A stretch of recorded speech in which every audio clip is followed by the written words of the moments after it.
बिस्मिल्लाहिर्रहमानिर्रहीम। Subject computer, class 10, unit number 3। The topic is if then else statement. देखिए, जो if then else statement है ये selection structure के अंदर आती है। ये किसके अंदर आती है? सिलेक्शन स्ट्रक्चर के अंदर आती है। अब सिलेक्शन स्ट्रक्चर हमने दो तरह की इसमें स्टेटमेंट पढ़ी। एक हमने पढ़ी थी इफ़ देन स्टेटमेंट, और आज हमने पढ़नी है वो if then else statement. If then जो स्टेटमेंट थी जो हम प्रीवियस लेक्चर उसका दे चुके हैं, इफ़ देन स्टेटमेंट जो है ना वो वन वे डिसीजन मेकिंग थी। कितने डिसीजन मेकिंग थी? One way decision making. जबकि इफ़ देन एल्स स्टेटमेंट जो है वो टू वे डिसीजन मेकिंग है। ये बहुत इंपॉर्टेंट एमसीक्यूज आ सकता है, पूछ सकता है कि इफ़ देन एल्स स्टेटमेंट कितने वे डिसीजन मेकिंग है। तो ऑप्शन में 1 2 3 4 5 लिखा होगा, तो आपने क्या लिखना है कि if then else statement is two way decision making statement. अब ये ट्रू या फॉल्स हो सकती है, ये ट्रू भी हो सकती है या फॉल्स भी हो सकती है, उसके आगे फर्दर उसको एग्जीक्यूशन करती है। एग्जाम्पल के तौर पर इफ़ देन एल्स स्टेटमेंट के समझने के लिए मैं आपको छोटी सी मिसाल देता हूँ। एग्जाम्पल के तौर पर हमारा ईमेल एड्रेस जो होता है या पासवर्ड या याहू मेल या जीमेल होता है, तो जब वो आपसे आईडी पासवर्ड मांगता है, जब आप आईडी भी ठीक लिख देते हो, पासवर्ड भी लिख देते हो, तो वो आपका पेज ओपन कर देता है।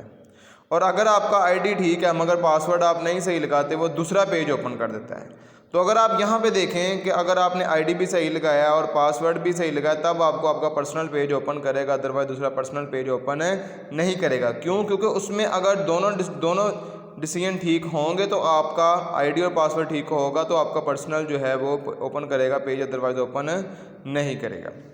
अगर हम इसके सिंटैक्स की बात करें, if condition then statement else statement, same उसी तरह ही आप ज़रा देखिएगा। अगर तो आपकी इफ़ कंडीशन, अगर वो कंडीशन ट्रू है, देन वो उस स्टेटमेंट को एग्जीक्यूट करेगा।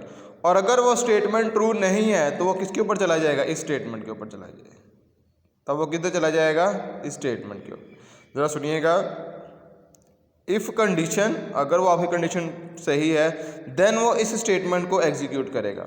देन वो किसको स्टेटमेंट को एग्जीक्यूट करेगा? इसके। अब एक डिसीजन हो गया। और अगर वो स्टेटमेंट ट्रू नहीं है तो फिर इस स्टेटमेंट पे चला जाएगा। तो टू वे डिसीजन मेकिंग, ठीक है। तो ये सिंटैक्स बड़ा इंपॉर्टेंट है। अब ये जो क्वेश्चन है लॉन्ग में आ सकता है, तो इसका साथ आपको फ्लो चार्ट बनाना पड़ेगा। सपोज हम लिखते हैं, कंडीशन लगाते हैं, अगर तो वो ट्रू है तो तब वो आगे एग्जीक्यूट करेगा, यहाँ पर मूव करेगा। और अगर वो ट्रू नहीं है तो बैकवर्ड चला जाएगा, जो कि इधर चला जाएगा, ठीक है। उसके बाद क्या करेगा वो? नेक्स्ट जाके जो भी स्टेटमेंट होगी फर्दर उनको क्या करेगा? एग्जीक्यूशन करेगा। अब इसके प्रोग्राम इंशाल्लाह हम उसको नेक्स्ट लेक्चर्स में हम प्रोग्राम की सीरीज़ बना रहे हैं, उसके अंदर भी ये लेक्चर जो है ना इसी स्टेटमेंट के साथ हम इनके प्रोग्राम भी आपको साथ समझाएंगे। तो मुझे उम्मीद है कि आज का टॉपिक आपको इफ़ देन एल्स स्टेटमेंट समझ लग गई होगी।